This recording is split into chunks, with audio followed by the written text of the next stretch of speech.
ঈদ সামনে আর সেই সঙ্গে জমে উঠেছে ঐতিহ্যের অন্যতম প্রতীক জামদানি শাড়ির হাট। নারায়ণগঞ্জের রূপগঞ্জ উপজেলার নোয়াপাড়া জামদানি পল্লীতে এখন ব্যস্ততার শেষ নেই। ভোর রাত থেকে ক্রেতা বিক্রেতাদের ভিড়ে মুখর হয়ে ওঠে পুরো এলাকা।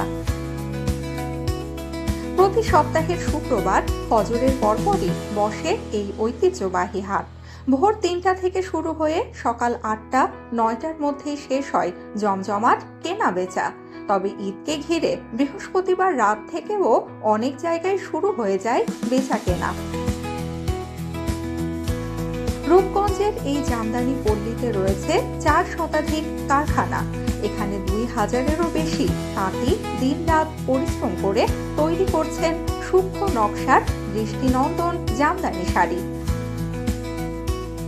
হাটের মূল আকর্ষণ নতুন ডিজাইন আর মানসম্পন্ন শাড়ি। ৩,০০০ টাকা থেকে শুরু করে ৪ লাখ টাকা পর্যন্ত দামের জামদানিও পাওয়া যাচ্ছে এখানে। শুধু দেশেই নয়, বিদেশেও বাড়ছে জামদানির চাহিদা। ২০১৬ সালে জিআই স্বীকৃতি পাওয়ার পর এই শিল্প আরো এগিয়ে গেছে আন্তর্জাতিক বাজারে।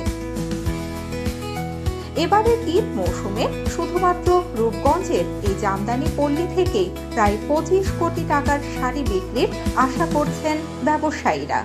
ঐতিহ্য, শিল্প আর উৎসব সব মিলিয়ে ঈদের আনন্দে নতুন মাত্রা যোগ করছে জামদানি পল্লীর এই প্রাণবন্ত হাট।